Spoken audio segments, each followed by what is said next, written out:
il y a un Dieu puissant, un Dieu terrible, un Dieu profond. J'aimerais t'envoyer dans l'univers de la prière, l'univers où tout est possible. Écoute-moi très bien. C'est vrai que tu as entendu beaucoup de prédications, beaucoup de prédicateurs. Moi, ma grâce n'est pas d'avoir l'art oratoire, n'est pas d'avoir les beaux discours, être éloquent dans la parole. Ma voix, c'est la sincérité de l'Esprit Saint. Oui, je parle poussé par l'Esprit Saint. Il m'arrive de mieux m'exprimer, oui. Cela aussi est un don de l'Esprit. Mais en réalité, ce n'est pas ma nature. Voilà pourquoi, quand tu veux prier, ne dis pas que je suis timide. Car le Saint-Esprit te donnera la force de prier. Il y a des moments les plus difficiles où ce n'est plus les mots, où ce n'est plus les cris, mais des soupirs. Yadaradaba Shadabaya. Yadalabarabo Sheke de l'Era. Les de l'eau sont demandés.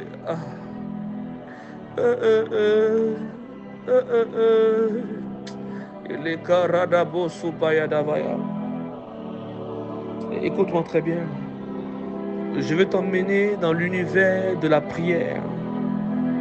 Dans l'univers de la prière. Et tu t'es levé et tu t'es endormi. Et Dieu t'a révélé tes ennemis. Et tu as vu un membre de ta famille venir t'attaquer.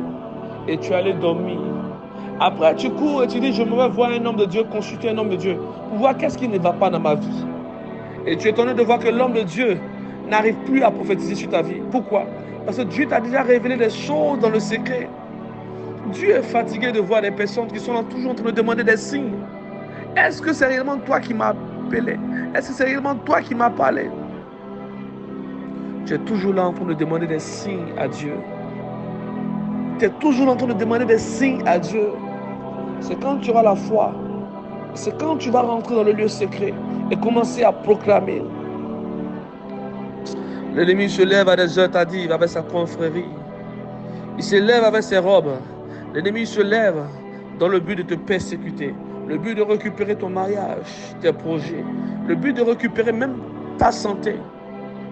Et tu dors, on te donne la nourriture et tu te lèves le matin, tout est beau pour toi et tu continues ta vie. Et plus tard, 6 mois, 1 an, 2 ans, 3 ans, et tu découvres une maladie, tu découvres un cancer. Et tu dis, oh, où est mon Dieu? J'ai tellement sémé dans les églises. Arrête cela. Sais-tu pourquoi David a écrit les psaumes? David est prophète. David est le seul homme de Dieu qui a été oint 2 fois.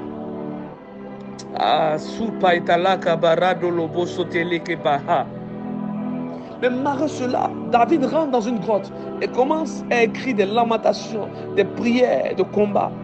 Et toi, tu es là, Dieu te parle dans les rêves, Dieu te parle et te révèle tes ennemis. Et tu es assise.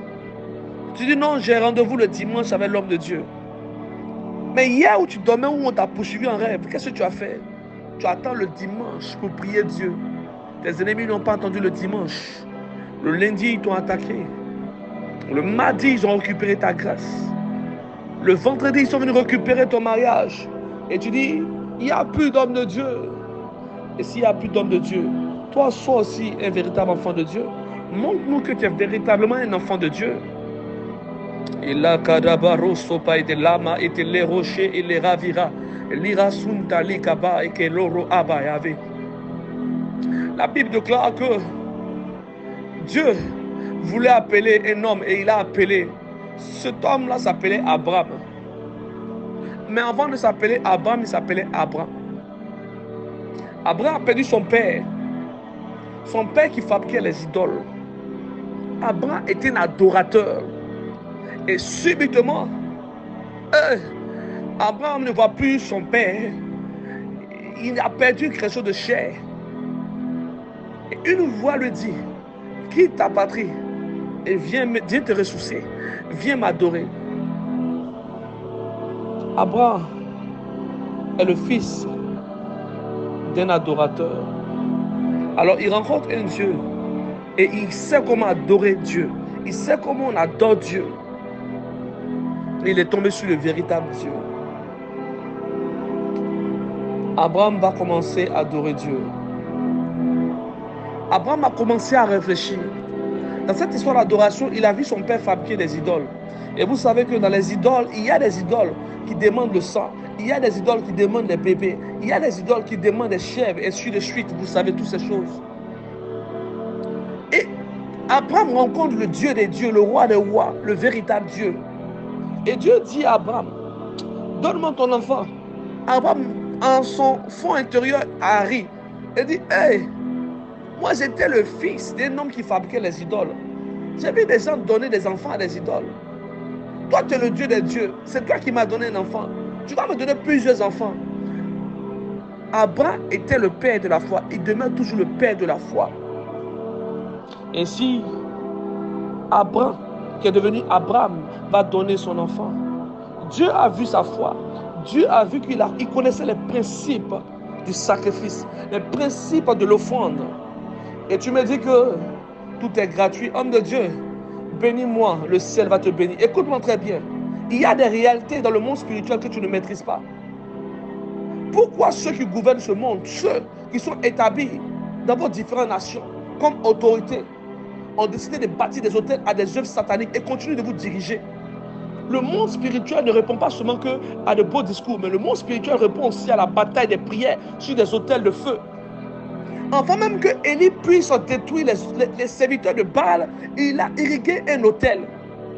On prie, on parle de Élie, on parle de Élie qui est en train de détruire les prophètes de Baal, mais on ne parle pas de Élie qui a irrigué l'hôtel. En vérité, j'aimerais te dire une seule chose. C'était une atmosphère d'hôtel, une bataille de divinité. Mais il y avait une divinité qui était cachée à la personne de Jésus-Christ, mais manifestée dans le secret. Hey! Élie s'élève. Élie finissait de danser. Aspergez-vous de sang. Faites tous vos charabia. Mais moi, je vais irriguer l'autel de feu. Et subitement, Élie a eu la révélation de Abraham. Il a placé son autel. Et lorsqu'il place son autel automatiquement, il dit mettez de l'eau dessus. Parce que si je prie que le feu descende, tu vas dire que c'est parce que j'ai mis quelque chose. Ils ont mis l'eau. Élie a prié, le feu est descendu. Et tu entends, Élie a prié, le feu est descendu, mais tu oublies une seule chose. Tu oublies un détail. Le feu n'est pas descendu dans le hasard. Le feu est descendu sur un autel. Quel est ton autel de prière? Sur quel autel tu pries? Là où tu fais tes offrandes. Il y a des autels qui appellent des anges. Il y a des autels qui déplacent des anges. Il y a des autels qui combattent des démons. Quel est l'homme de Dieu qui t'a consacré? Il y a des hommes de Dieu qui ont été établis depuis le sein de leur mère pour faire des batailles spirituelles. Fini les beaux discours. Tu sais très bien que Jésus-Christ est mort à la croix. Mais chaque nuit, tu te fais violer par les femmes de nuit, des maris de nuit. Et tu me dis, homme de Dieu, je veux la parole. Écoutez, lorsque Élie arrive, il se rend compte que la situation est grave. Élie arrive, il voit les prophètes de Baal. C'est plus une histoire de dire que Yahweh. Élie savait que les prophètes de Baal connaissaient le nom de Dieu, le Dieu très haut, le Dieu tout-puissant. Mais Dieu a choisi Élie pour démontrer sa puissance, sa divinité. Dieu a besoin de cette génération pour manifester sa divinité. Dieu veut te ressourcer. Dieu veut t'utiliser. Dieu veut te récupérer. Tu seras la voix de Dieu à travers les prodiges qui vont s'opérer entre tes mains.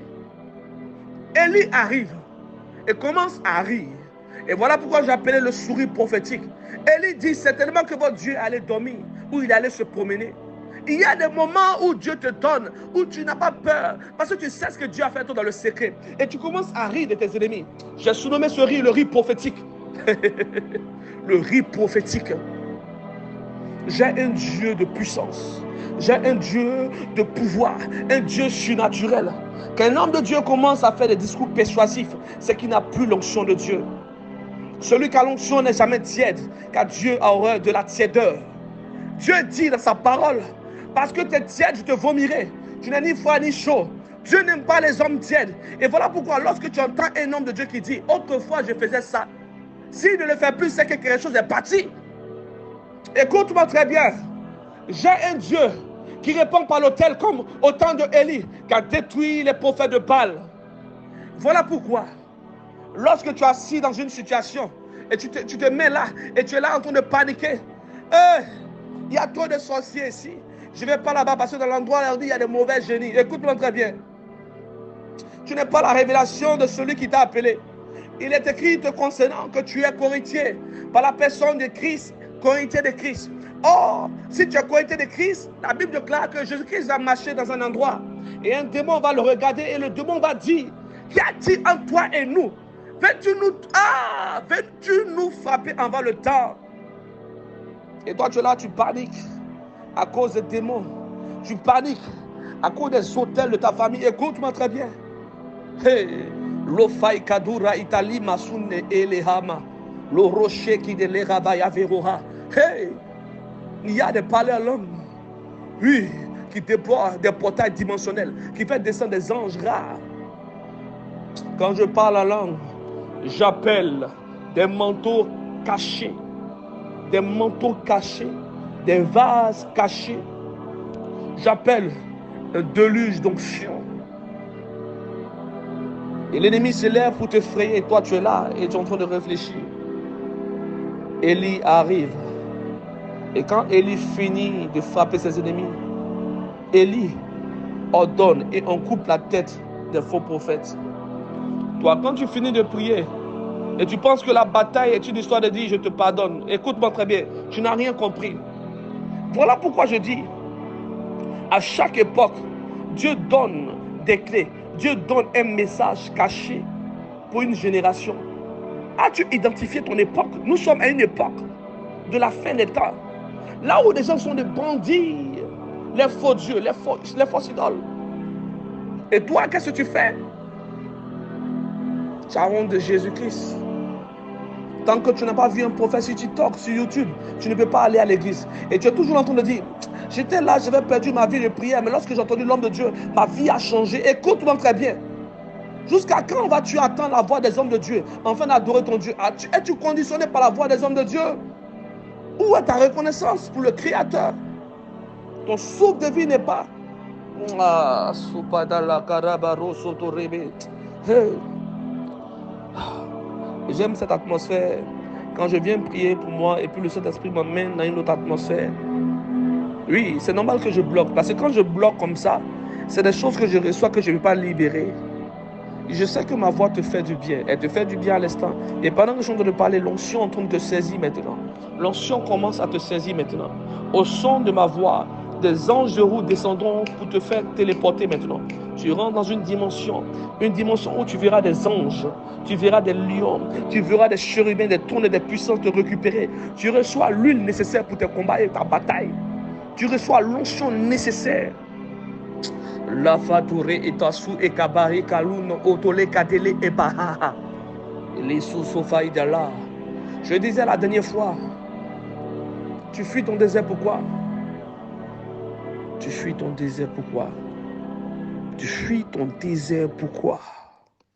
Les mots soufaï de là. Jésus-Christ était ivre, rempli du Saint-Esprit. Quel est l'homme qu'on baptise et on dit qu'il est rempli du Saint-Esprit? Et lorsqu'il finit d'être rempli du Saint-Esprit, l'Esprit de Dieu l'envoie dans un désert.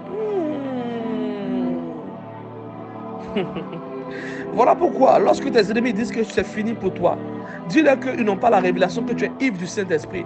Parce que lorsque la bataille commence, lorsque la douleur commence, c'est comme le signe de l'enfantement.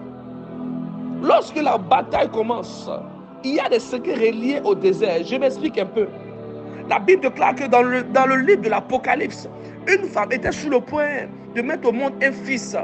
Et Dieu lui dit, Dieu a donné les ailes du grand aigle, afin qu'elle aille se cacher dans un désert pour être nourrie. Qu'est-ce qui se passe dans le désert? Il y a la nourriture solide dans le désert.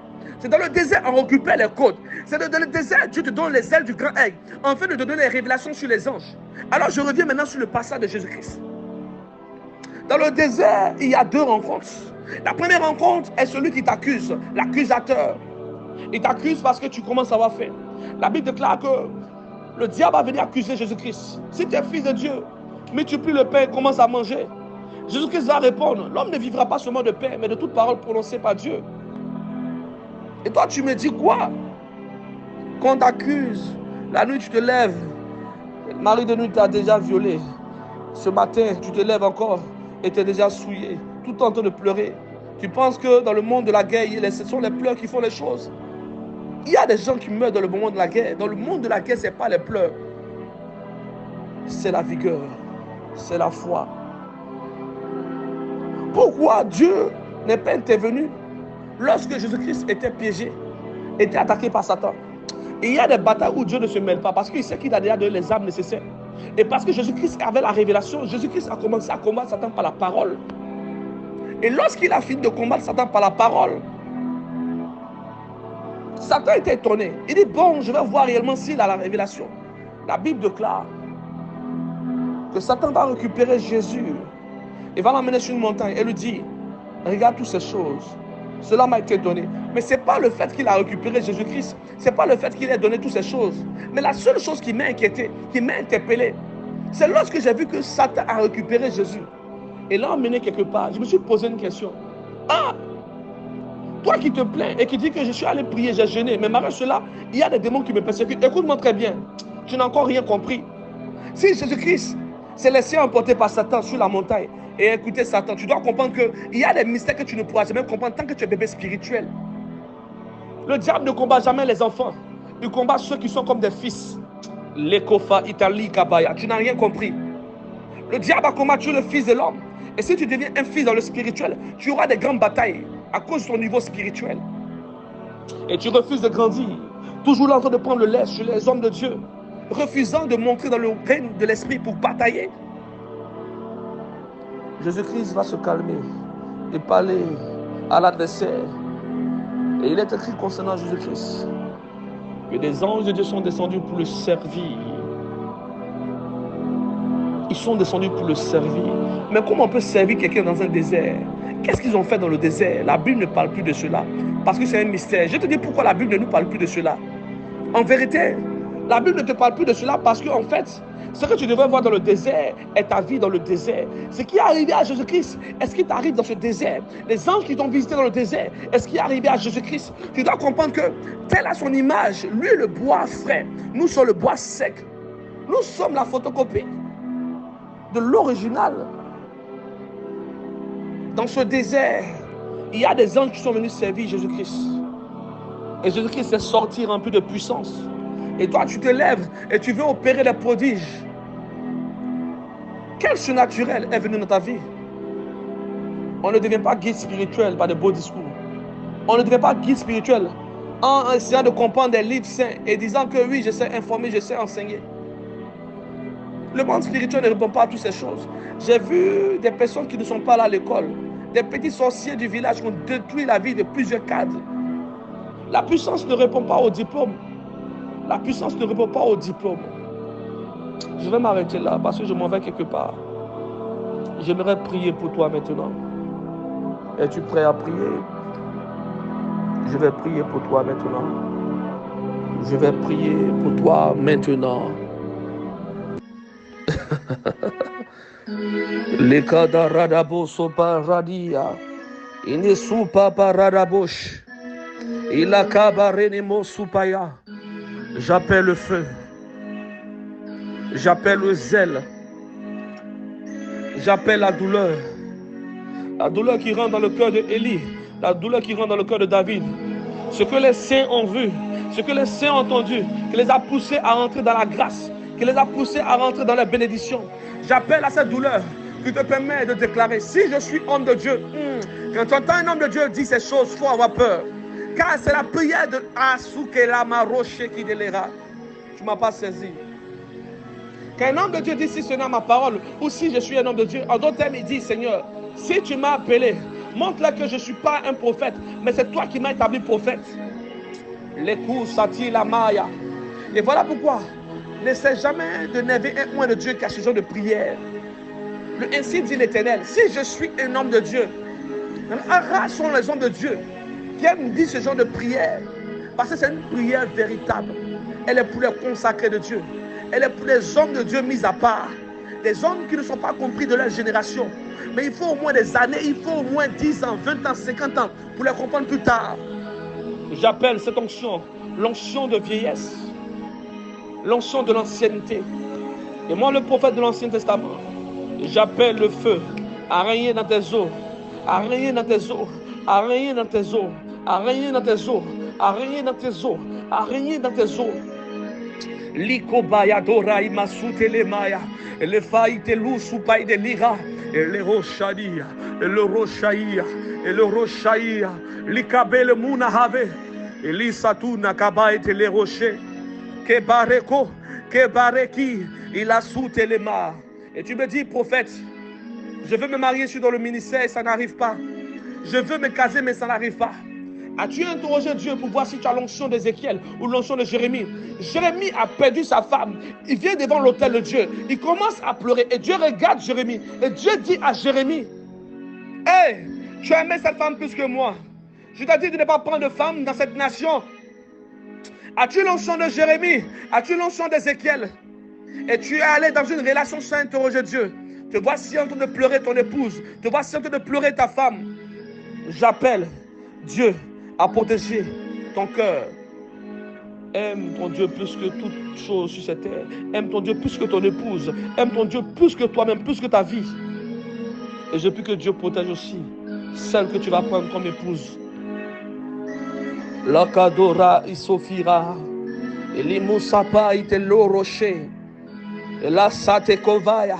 Elikabele moha. L'euro ekabia. Tufa eketila.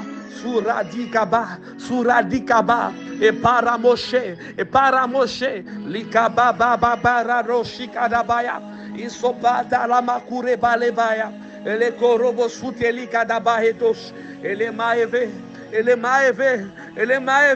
usikaya, usikehoha, ici que le rocher. Dieu a besoin des fils, Dieu a besoin de ses généraux.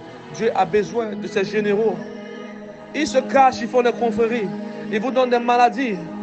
Ils vous disent, oui, ne sortez plus, ne partez plus là-bas sans bassin. Aucun d'entre vous ne peut parler et dire, je ferme le ciel, parce que vous n'avez pas recherché le surnaturel. Tous avaient de beaux discours dans les églises. Écoutez-moi très bien. Ce n'est pas une grande église qui fait que tu es homme de Dieu. C'est le surnaturel que tu transportes. Et voilà pourquoi je préfère rechercher le surnaturel que les beaux discours dans les grands établissements. J'ai beaucoup à dire, mais je sens une présence très rare. Je sens une présence très rare. Cette présence même qui a touché Élisée. La Bible déclare, hey, pourquoi Élisée n'a pas laissé son manteau? Les hommes sont tellement méchants que Élisée est parti avec son manteau. Hey, Élisée est parti avec son manteau. Il y a des hommes de Dieu comme ça qui sont quittés. Des hommes de Dieu comme ça qui ont quitté la terre, qui ont quitté les pays sans donner le manteau à qui que ce soit. Pourquoi? Parce qu'il y avait la méchanceté dans le cœur des hommes. La méchanceté dans le cœur des hommes. Élisée est mort, mais ses os ont touché une personne et cette personne est revenue à la vie. Alors tu dois comprendre que lorsque Dieu laisse son oint partir, tu dois comprendre que c'est sa volonté. C'est sa volonté. Je prie dans le lieu où tu es. Que Dieu t'accorde longue vie. Que Dieu t'accorde longue vie. Que Dieu t'accorde longue vie. Que Dieu t'accorde longue vie. Qui ouvre tes yeux afin que tu puisses voir sa gloire. Qui ouvre tes yeux afin que tu puisses voir sa gloire. Deviens voyant par la puissance du Dieu de Samuel. Par la puissance du Dieu de Enoch. Deviens voyant par la puissance du Dieu de Élisée. Par la puissance du Dieu de David. L'ekofa etala ushadila ama. Lo opare ele ravu revela rouche e kadara barobo sopaidala e paranilo sopailerai e lari ravu revere rabaya et parabu sopare les rochers. Que Dieu te bénisse. Que Dieu te bénisse. Je préfère mieux prêcher ainsi avec le cœur que d'avoir de beaux discours. Écoute-moi très bien. N'aie pas peur de parler de la part de l'Éternel. Sois béni puissamment. Sois restauré. Si tu étais béni, alors fais cette prière avec moi. Dis Seigneur Jésus-Christ, je veux voir ta gloire. Utilise-moi comme jamais. Que je sois un signe dans cette génération. Seigneur Jésus-Christ, si dans ma famille, il restait une seule place pour t'adorer, me voici. Dis Seigneur Jésus-Christ, si dans ma nation, il restait un seul homme pour apporter le réveil, me voici. Les cavaliers de l'eau. Sois béni puissamment. Léa Soupaya. Alors je disais, dans un désert, dans ce même désert où Jésus-Christ a été servi par des anges, j'aimerais te poser une question. Quel est ton désert? Dans ton désert où tu passes ton temps à accuser Dieu. Dans ton désert où tu passes ton temps à maudire et à rejeter le nom de Dieu. Tu n'as encore rien compris. Il y a dans ta famille des gens qui sont morts et qu'ils ont oublié. Et toi, tu veux dire quoi? Tu penses que si on te retire sur cette terre, les gens vont te pleurer pendant 1000 ans? Tu n'as encore rien compris. Nous sommes à l'époque où Dieu a besoin des gens véritables, des personnes qui ont le feu, des personnes qui sont prêtes à batailler pour sauver les générations. Écoute-moi très bien. Je ne suis pas le prédicateur qui viendra te flatter sur ton péché. Je ne suis pas le prédicateur qui viendra dire des choses que tu as envie d'entendre. Écoute, tu es venu sur la mauvaise fréquence. Tu es venu sur la fréquence de la réalité des combats spirituels, la réalité des combats spirituels, autel contre autel, parole contre parole. Si les sorciers de ta famille font des incantations à des autres à vivre, et toi, tu as aussi des paroles de pouvoir qui sont le parler en langue, vas-y, téléporte-toi à travers des paroles de feu. Hey!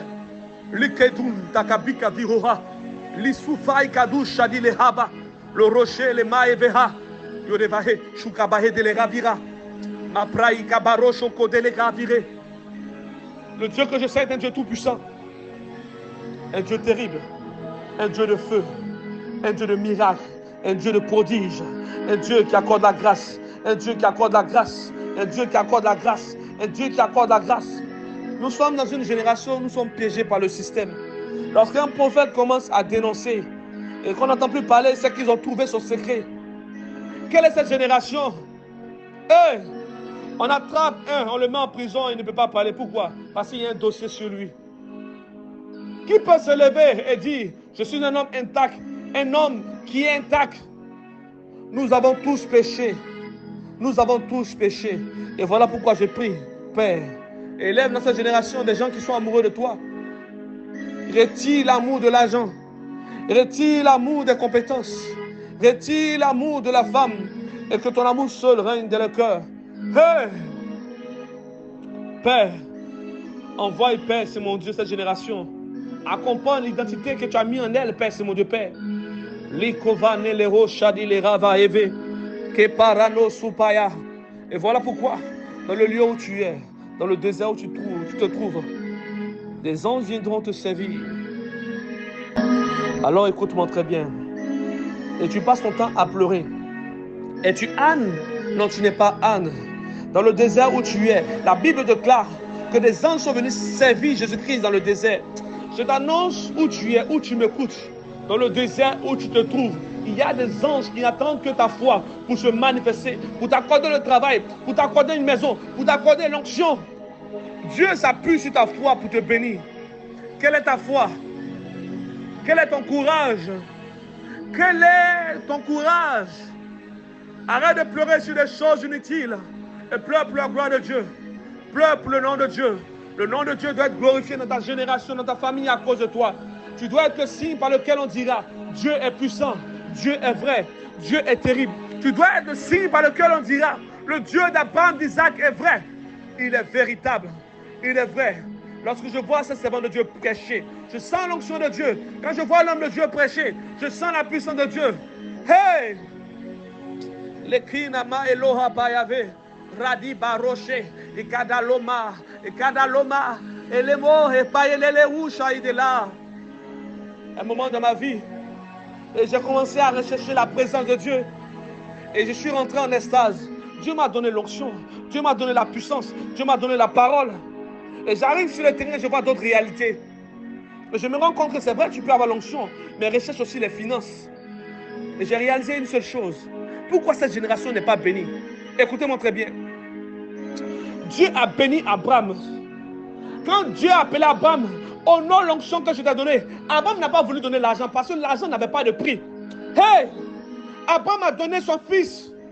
Hey! Le fils avait plus de valeur que l'argent. Dieu a réalisé que cet homme comprend l'importance de la sémence. C'est un homme qui a la révélation. Cet homme est digne d'être appelé un père pour tous. Et toi, Dieu t'a donné une maison, une voiture. Voici l'orgueil qui est venu sur toi comme un parfum, incapable d'aider l'œuvre de Dieu. Hey! Même les hommes de Dieu prient pour avoir ne serait-ce que de l'argent, pour aller se faire impacter par d'autres pères, par d'autres hommes de Dieu qui sont remplis en onction. Et toi qui viens les consulter, tu viens, tu penses que nous sommes arrivés à un moment où nous devons être dans la tristesse? Non! L'onction même a un prix. la douleur. Jésus-Christ est venu dans ce monde. Au prix de sa vie, il t'a racheté. Au prix de son sang, il t'a donné des dons spirituels. Et toi, tu refuses de payer le prix. Tu dis, homme de Dieu, prie, le ciel va te bénir. Homme de Dieu, prie, le ciel va te bénir. Si cette prière est utile, pourquoi tu ne la fais pas? Pourquoi viens-tu dans la présence de Dieu, recherchant la parole de Dieu à travers ses prophètes, à travers ses serviteurs? Je ne suis pas le prophète qui viendra te flatter. Je suis un homme de Dieu dont la réalité a enseigné. Dans la réalité a enseigné. Le kune kaveloha, loroha baekema utoneli ave, liu saitelika iteluhaba, raikama ekevelo ma machi ebelahuha, tout ekine le rusha di le ravire.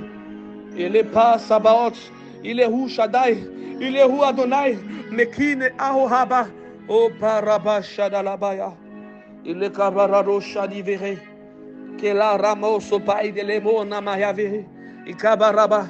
Et tu veux connaître le secret des hommes de Dieu. Le secret des hommes de Dieu et l'importance de Dieu dans leur vie. La Bible déclare que lorsque David a commencé à pécher devant Dieu, David avait peur d'aller sur son autel. David allait sur l'autel d'un autre coin de Dieu pour aller faire sa sémence. Et un homme a dit, viens, voici, j'ai des troupeaux. Il dit, laisse. Ce que je dois donner à Dieu doit avoir un prix. Hey, dans la bénédiction, il y a ce qu'on appelle le prix de l'autel. Et toi, tu es là, tu as des beaux discours. Homme de Dieu, je t'ai béni. L'année prochaine, toujours l'année prochaine. Mais pourtant, quand tu es venu demander des choses à Dieu, Dieu t'a béni sur le champ. Toi, tu parles de l'année prochaine. Je vous appelle maintenant à comprendre l'importance de la présence de Dieu. Je vous appelle maintenant à comprendre l'importance de la présence de Dieu. Nous sommes à une époque, si des gens n'ont pas honte d'afficher leur homosexualité, nous n'aurons pas honte de vous prêcher la vérité. Nous n'aurons pas honte de vous prêcher la vérité. Que Dieu ait pitié de cette génération pervertie. Que Dieu élève tous ces hommes de Dieu qui ont été endettés. Comme le prophète qui est mort et qui a laissé sa femme. Et sa femme est venue pleurer devant Élisée. Ainsi, nous sommes dans cette génération où nous pouvons aider des personnes qui passent le temps à rire. Des personnes qui viennent faire l'apologie des choses inutiles dans ce monde. Et nous combattons ceux que Dieu a amenés pour apporter le réveil. Les Hama Ekone Ekite là ou Abaya. Que Dieu m'accorde la force. Que Dieu m'accorde la force. Que Dieu m'accorde la force. Qui m'éloigne des hypocrites. Que Dieu active la grâce. J'appelle, toi qui es la main de Dieu, à combattre pour moi. J'appelle, toi qui portes le nom, la paix, à combattre pour moi. J'appelle, toi qui portes le nom, l'amour de Dieu, à être auprès de moi. J'appelle, toi qui portes le nom, la vérité de Dieu, à rentrer dans le cœur des hommes. J'appelle, toi qui portes le nom, le Dieu qui guérit, à rentrer dans le cœur de toutes ces personnes malades et à les guérir, à les guérir. Et tu es guéri maintenant. Et tu dis, homme de Dieu, pourquoi prêches-tu avec douleur? Un homme de Dieu prêche toujours son expérience. Un homme de Dieu prêche toujours son expérience. Pourquoi Élie a demandé la mort? Pourquoi Élie le Tishbite a demandé la mort? Tu penses que Élie n'avait pas besoin de vivre? Il y a des gens qui sont méchants sur cette terre. Voilà pourquoi je vous appelle à vous attacher à celui qui vous a appelé. Que Dieu vous bénisse. Que Dieu vous restaure. Servant de Dieu, ne sois pas attristé. Dieu va envoyer un ange, un corbeau, qui va venir te bénir. Pourquoi Dieu a choisi les corbeaux? Dieu m'amène à comprendre une chose. Pendant que j'en ai de parler, pendant que j'en ai de prêcher, en fait, Dieu aurait pu envoyer une colombe. Mais non, il dit, je vais envoyer un corbeau. Oui, il y a des situations où Dieu n'a pas besoin des hommes de Dieu. Il n'a pas besoin des gens, ceux qui se disent saints. Il envoie ceux qui ont une mauvaise vie pour bénir les hommes de Dieu. Parce qu'il n'y a que celui qui sait qu'il est sale, qui connaît la valeur de Dieu. Ceux qui disent qu'ils sont les préférés de Dieu ont tendance à juger et ne rien apporter à l'église. Mais lorsqu'un homme est dans les ténèbres, il sait que lui-même il est déjà vendu.